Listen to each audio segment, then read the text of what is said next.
kulantisan saaxiibayaal meel kastoo aad daafaca caalamka aad ka joogtaan idilhaantiina waxaad kusoo dhawaataan wararkii ugu dambeeyay ee Soomaalida channelkeena libaaxida geeska qodobada aad ku daawan doontaan waxaa kamid ah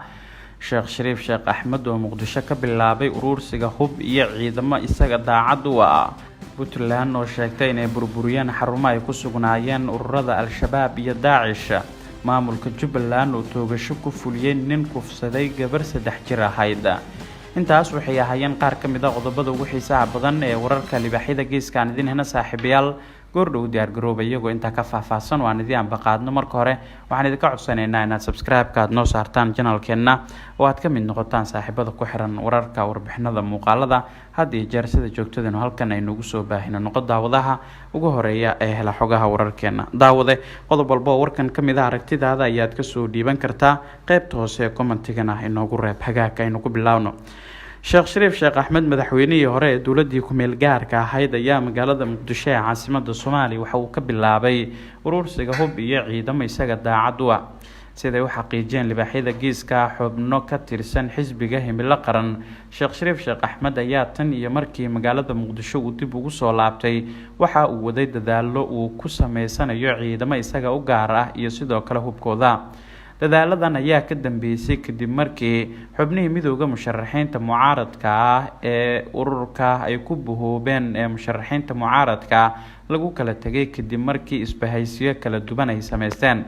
Sheekh Shariif Sheekh Axmed ayaa la sheegay inuu si weyn kaga carooday isla markaana shaki weyn uu ka qaaday isbahaysiga cusub ay sameysteen madaxweynihii hore ee Soomaaliya Xasan Sheekh Maxamuud iyo ra'iisul wasaarihii hore ee dalka Xasan Cali Khayre taasi ayaa keentay in Sheekh Shariif Sheekh Axmed uu si weyn u xaqiijiyo amaankiisa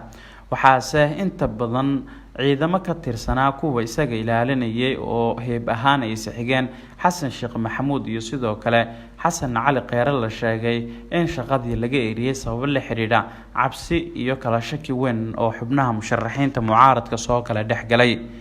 qorista iyo sidoo kale diiwaangelinta ciidamadan cusub ee Sheekh Shariif Sheekh Axmed ayaa waxaa loo xil saaray Korneel Sani Cabdulle oo dib ugu soo laabtay magaalada Muqdisho ee caasimadda Soomaaliya kadib markii uu ka soo bogsaday dhaawac ka soo gaaray weerar ay Al-Shabaab ku qaadeen saldhig military oo ay ciidamada xoogga dalka ku leeyihiin gobolka Shabeellada Dhexe qorshaha Sheekh Shariif Sheekh Axmed ayaa dad badan oo falanqeeya siyaasadda waxay ku tilmaameen mid la filan karay maadaama xubnaha midowga musharaxiinta mucaaradka kaliya danta midaysa ay ahaayeen inay mucaaradaan oo kaliya madaxweynaha Soomaaliya Maxamed Cabdilaahi Maxamed Farmaajo oo aysan jirin dan qaran oo iyagu ay ku buhoobeen caasimadda dalka dhawaan ayaa lagu shaacin doonaa isbahaysi cusub oo ay sameysteen Xasan Sheekh Maxamuud iyo Xasan Cali Khayre oo labaduba u diyaar garoobaya sidii tartan iyo baritaan rag ay ugu gali lahaayeen doorashada Soomaaliya hase ahaatee dadka falanqeeya siyaasadda ama u dhunduleela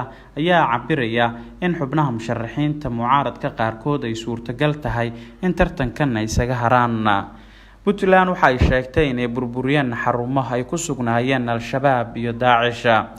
wasiirka amniga dowlad goboleedka Soomaaliyeed ee Puntland ayaa faahfaahin guud waxa uu ka bixiyay howlgaladii ugu dambeeyay ee ciidamada dowlad goboleedka Puntland ay ka sameeyeen dhulka buuraleyda ah ee gobolka Bari wasiirka wasaaradda amniga Puntland Cabdisamed Maxamed Galan ayaa sheegay in howlgalkan uu ka dambeeyay kadib markii ay ururada Al-Shabaab iyo Daesh ay fariisimo ka sameeyeen dhulka buuraleyda ah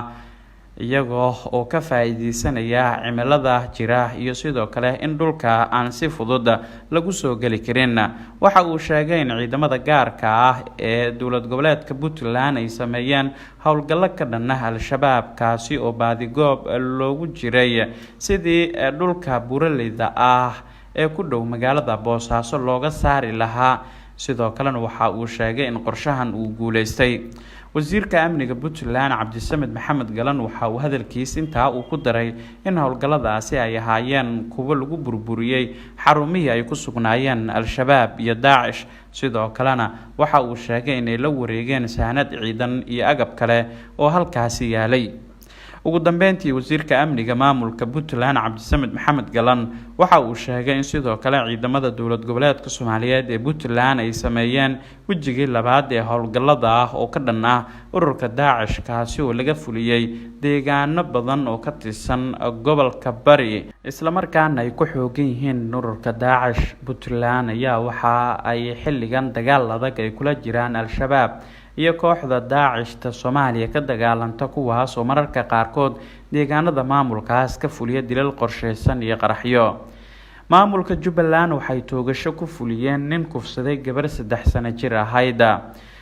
wararka laga helayo gobolka Jubbada Hoose ayaa sheegaya in saacadii la soo dhaafay ciidamada Jubbaland ay xukun dil toogasho ah ay ku fuliyeen Xuseen Aadan Cali oo lagu helay kufsi uu u geystay gabar 3 sano jir ahayd. toogashada ayaa ka dhacday degmada Donley la yiraahdo sida ay shaaciyeen mas'uuliyiinta deegaanka waxaana goobjoog ka ahaa saraakiil ka socotay dhanka maxkamadda ciidamada qalabka sida ee maamulka Jubbaland. ninka toogashada lagu fuliyay oo ay dhawaan gacanta ku soo dhigeen ciidamada ammaanka ayaa kufsi arxan darro ah u geystay gacalo Ismaaciil Cabdullaahi oo 3 sano jir ahayd iyadoona ugu dambeyn lagu fuliyay xukunka lagu riday ee toogashada ahaa. gabadha yar ee uu dhaawac daran ka soo gaaray kufsiga lagula kacay ayaa markii dambe u geeriyootay sida ay xaqiijiyeen qaar ka mid ah heeladeeda. sidoo kale wararka ayaa intaasi ku daraya in Xuseen Aadan Cali uu gabadha yar u ahaa adeer isla markaana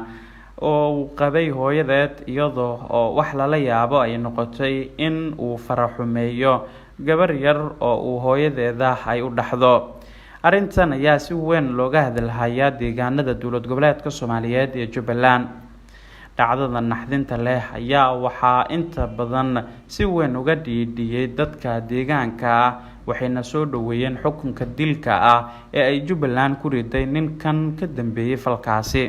Soomaaliya ayaa ka mid ah dalalka ay ka dhacayaan tacadiyada ka dhanka ah dumarka sida kufsiga kaasi oo meelo kala duwan laga soo wariyo waxaana ugu dambeysaba Hargeysa oo kufsi iyo dil la isugu daray haweeney lagu magacaabo Allah u naxariistay marxuumad Hinda Cumar. saaxiibayaal daawadayaal wararkii ugu dambeeyay ee Soomaalida aad ka daawanayseen channel-keena Libaaxyada Geeskana waa inaga inta